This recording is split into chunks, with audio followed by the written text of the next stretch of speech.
At the family dinner where laughter filled the air and pride filled his chest, Ethan spat on his wife, calling her worthless in front of everyone. Unaware the woman he just humiliated owned the very company his parents had served for decades. To him, she was just a burden, a mistake he regretted marrying. But to everyone else watching, especially those who knew her secret, she was power wrapped in silence, grace hiding thunder. So why did she smile instead of fighting back? And what did she do next that made her arrogant husband and his entire family fall to their knees before her?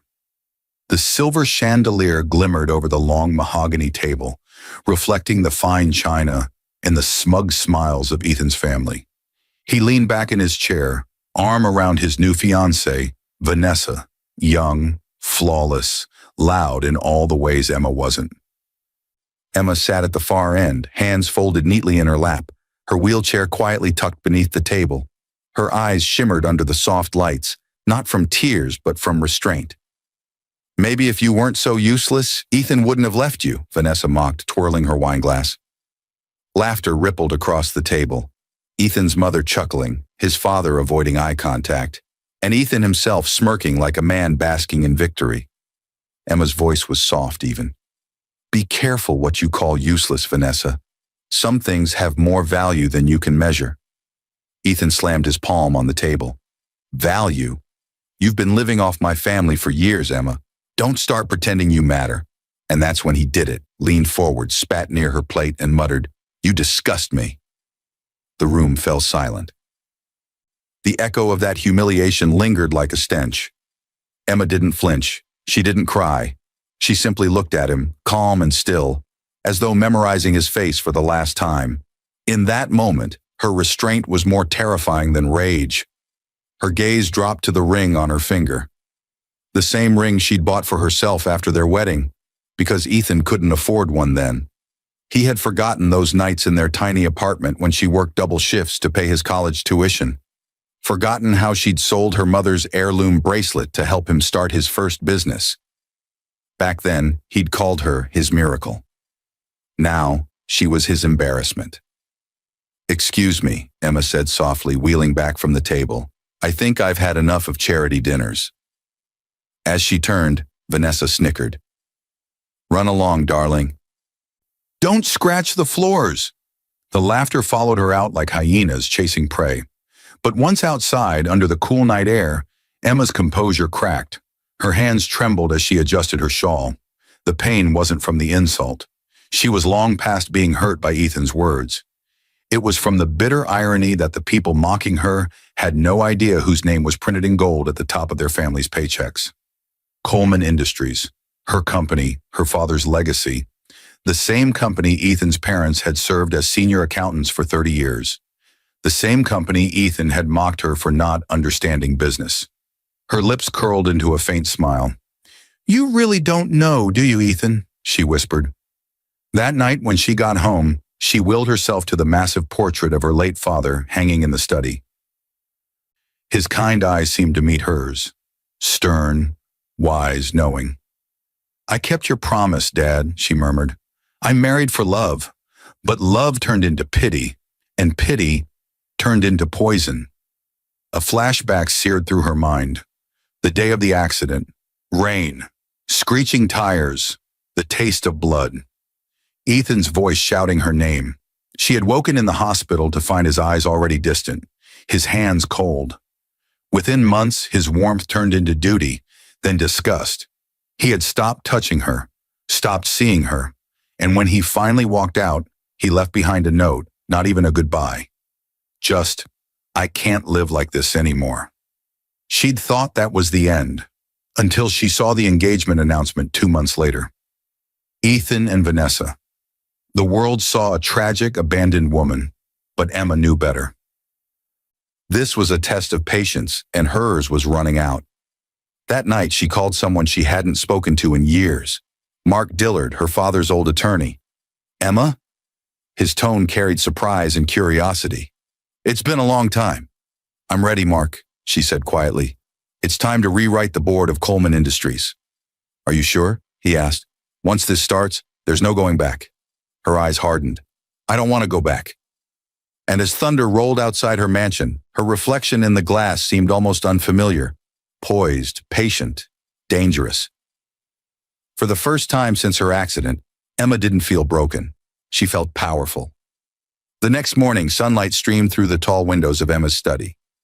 A soft hum of classical music filled the air as she reviewed the files spread across her desk. Company statements, ownership documents, and signed agreements. Every sheet of paper was a reminder of what Ethan never bothered to learn. He thought she was just a fragile wife trapped in a wheelchair, but she was the silent majority shareholder of Coleman Industries, the billion-dollar empire that kept his family employed and their name respected in the city. Emma pressed a button on her intercom. "Lydia, bring in Mr. Dillard." Moments later, Mark Dillard stepped in, briefcase in hand. His salt and pepper hair and sharp eyes carried decades of loyalty to the Coleman family. "Emma," he said with a low nod, "I've drawn up the necessary documents for the restructuring. Once you sign, you'll have full authority over executive decisions, including employment terminations." Her lips tightened. "Perfect." Mark hesitated. "You're really going to do it?" She looked up, her calm voice hiding the storm underneath. "They spat on me as if I were dust under their shoes, Mark. Ethan mocked me in front of everyone. And the worst part? He doesn't even realize he owes every paycheck, every success, every ounce of that family pride to me." Mark sighed, opening the folder. "Then let's begin." As the pen glided across the pages, Emma felt something shift inside her. Each signature was a line drawn between who she used to be, the quiet wife desperate for love, and who she was becoming, a woman sculpted from betrayal. By the time she finished signing, there was no turning back. "I'll schedule the board meeting for Friday," Mark said, packing up. "Ethan and his parents will be present, correct?" "Oh, they'll be there," Emma replied softly, a faint smile touching her lips. "They just won't know why."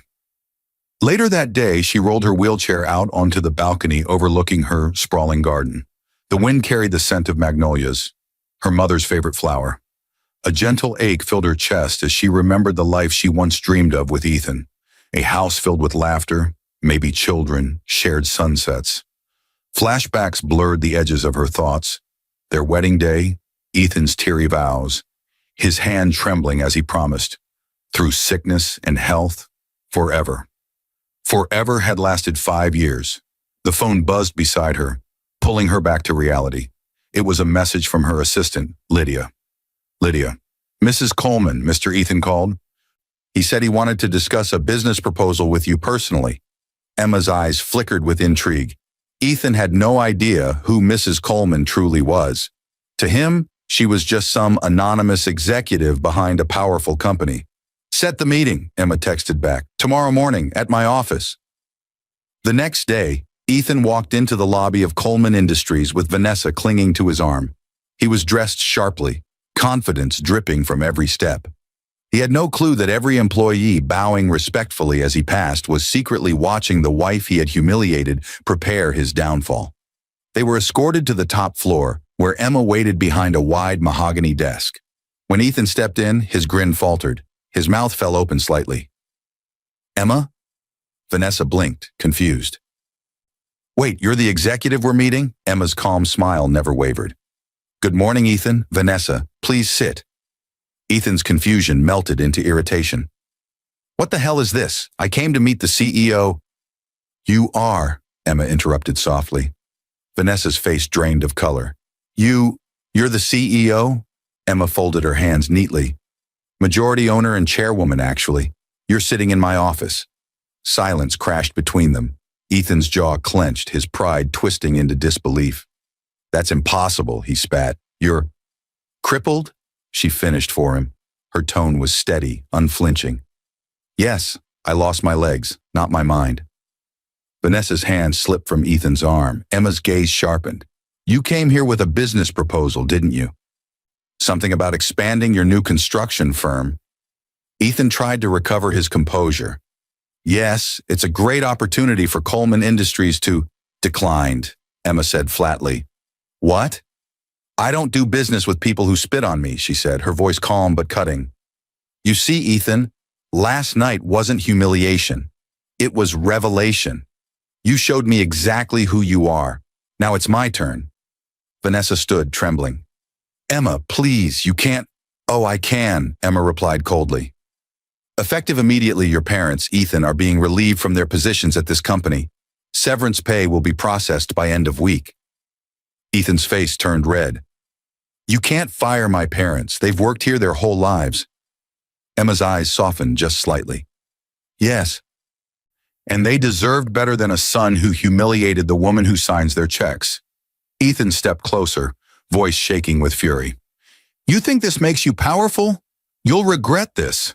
Emma leaned forward, her expression unreadable. "I already did. For years, but not anymore." Security entered at her quiet nod. Vanessa gasped as they escorted the couple out. Ethan turned one last time, eyes blazing with wounded pride. "This isn't over," he hissed. Emma's voice followed him out like silk over steel. "Oh, Ethan, it hasn't even started." When the door closed, Emma exhaled slowly, her pulse racing. Her hands trembled, not from weakness, but from release. For the first time, she wasn't the woman Ethan abandoned. She was the woman he'd never see coming, and this was only the beginning. 2 weeks had passed since that fateful meeting, and word of Ethan's outburst at Coleman Industries spread like wildfire across the city's business circles. What had once been whispered admiration for his ambitious new firm turned into rumors laced with contempt. Emma hadn't even needed to say much. She let the truth circulate on its own. All she did was release a single internal memo through Coleman's PR department. Effective immediately, the Coleman Industries Board has terminated all partnerships with Ethan Parker Construction due to violations of ethical conduct and professional integrity. The memo didn't mention the dinner incident or his betrayal. It didn't need to. In a city built on reputation, silence with a hint of scandal was louder than proof. Ethan's phone buzzed nonstop with angry investors and contractors pulling out of deals. The mansion he'd once paraded Vanessa through started to feel like a trap. "Emma's behind this," Ethan shouted, slamming his phone onto the marble counter. "She's poisoning my reputation." Vanessa flinched. "Ethan, maybe if you just apologize." "Apologize?" he barked, rounding on her. "To her? After everything she's done?" "She owns half this city now," Vanessa whispered. "You said she was weak. You said she'd never fight back." Ethan's jaw tightened. She's bluffing, but he didn't believe his own words anymore. Across town, Emma sat in her home office, eyes fixed on her laptop screen as she watched a live financial report. Ethan's company stock had plummeted 20% in one day. Lydia, her assistant, entered with 2 cups of tea. "You've done it. He's collapsing faster than we thought." Emma didn't smile.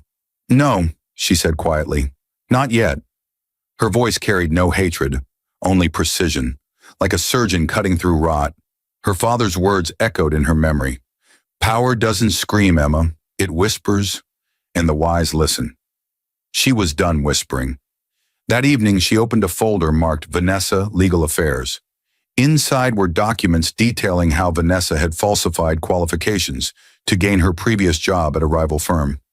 A secret Ethan didn't know. Emma had discovered it years ago, but buried it, back when she believed love mattered more than revenge. Now it was leverage. She drafted an anonymous tip to the firm's HR department, attaching scanned proof. Within 48 hours, Vanessa's name was trending online. Vanessa Moore fired over credential fraud scandal. By Friday, paparazzi had swarmed their home. Ethan's business partners refused to take his calls.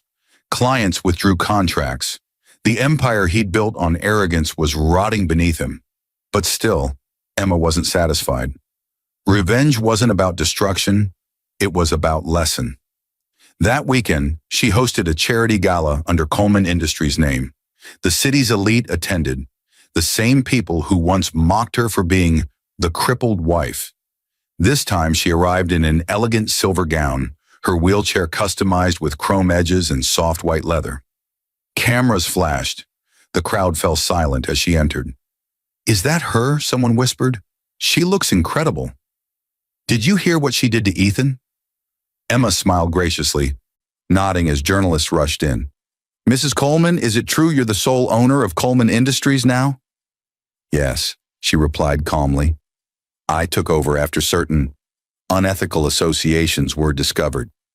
It was the perfect bait. An hour later, Ethan arrived uninvited, disheveled and furious. Security tried to stop him, but Emma raised her hand. Let him in. He marched across the ballroom, voice echoing.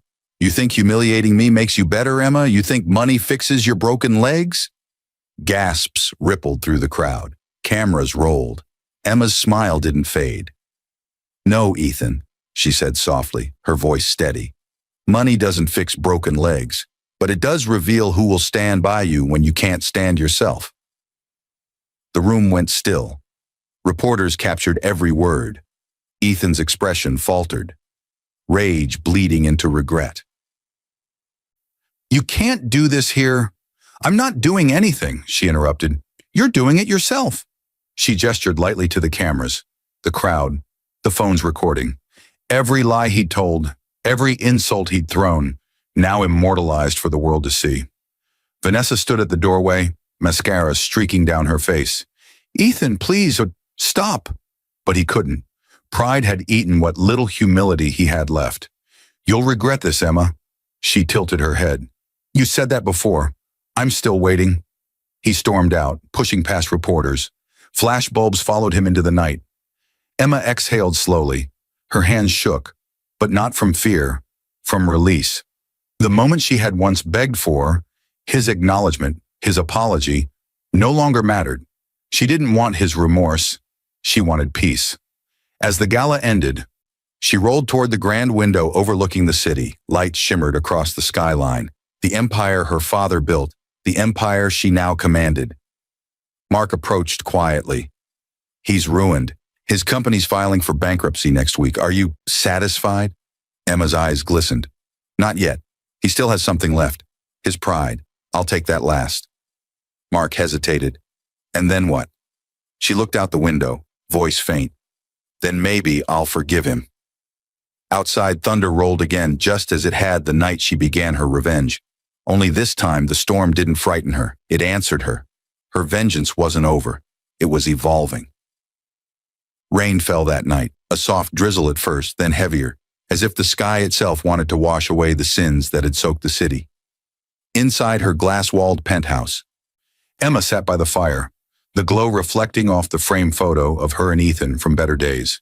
His smile looked innocent then, full of dreams, but she knew now it had been built on lies and ambition. Her phone buzzed. Lydia's calm voice came through. Mrs. Coleman, the transfer's complete. Ethan and Vanessa have officially lost the last of their company assets. The media's already running the story. Emma nodded slowly. And the house?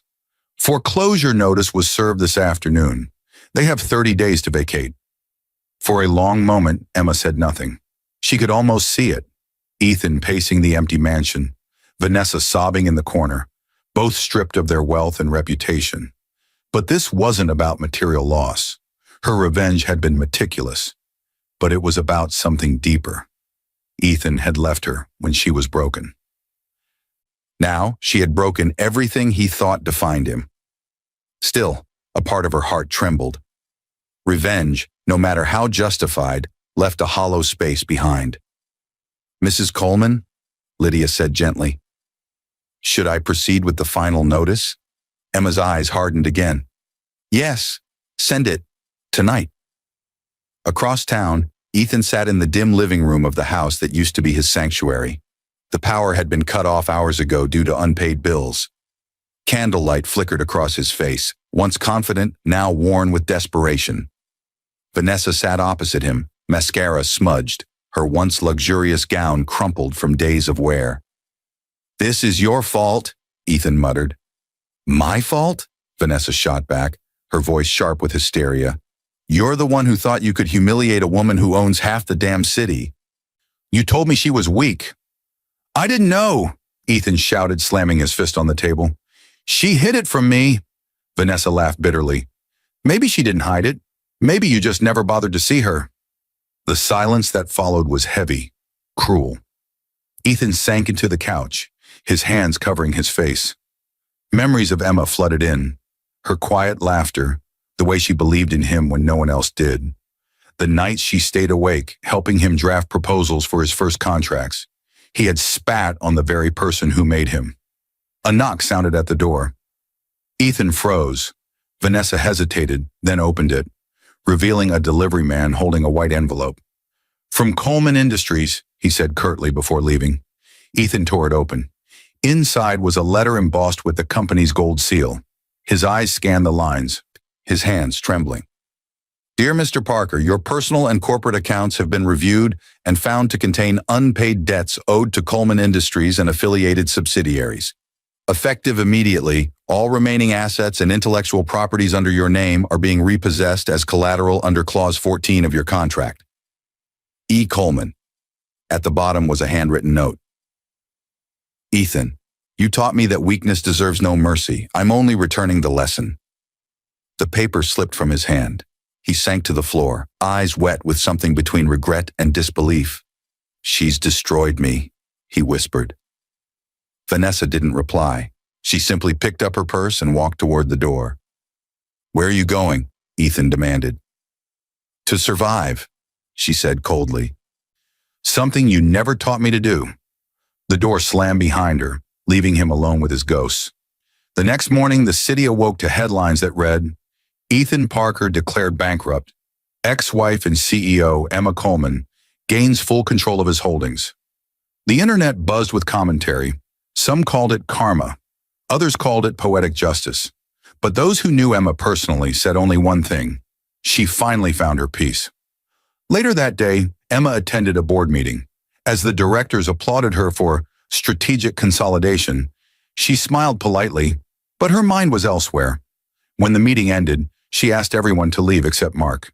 He watched her quietly as she gazed out the window. "It's done," he said softly. "You've avenged everything." Emma turned to him, eyes distant. "Have I? Or have I just built another cage, this time one of victory instead of pity?" Mark hesitated. "You still loved him once. It's normal to feel conflicted." She looked at the reflection of her wheelchair in the glass. "He broke me, Mark, but I'm not angry at him anymore. I'm angry that I let his cruelty define me for so long." "Then maybe forgiveness is your final revenge," he said gently. She smiled faintly. "Maybe." That evening she drove, or rather, had Lydia drive her, to the place where everything began, the small cafe where she and Ethan had met 10 years earlier. The neon lights still flickered, the smell of coffee still warm. She ordered his favorite drink, black coffee with 2 sugars, and left it on the table across from her. Then she whispered, "Goodbye, Ethan." Outside, the rain had stopped.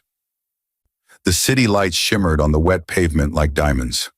The next morning, the news reported that Ethan Parker had been found unconscious in his foreclosed home, clutching an old photograph, their wedding picture. He survived, but his mind was shattered, a shell of the man he once was. Emma read the report in silence, then closed the laptop. Mark entered quietly. "Do you want me to release a statement?" She shook her head. "No, let him be. Let silence finish what revenge began." Mark nodded and left. Emma wheeled herself to the balcony, watching the sunrise paint gold across the skyline. For the first time, the world felt quiet. Not empty, just still. Her revenge hadn't healed her, but it had freed her. She whispered to herself, "You spat on me, Ethan, but I rose from the ground you dirtied."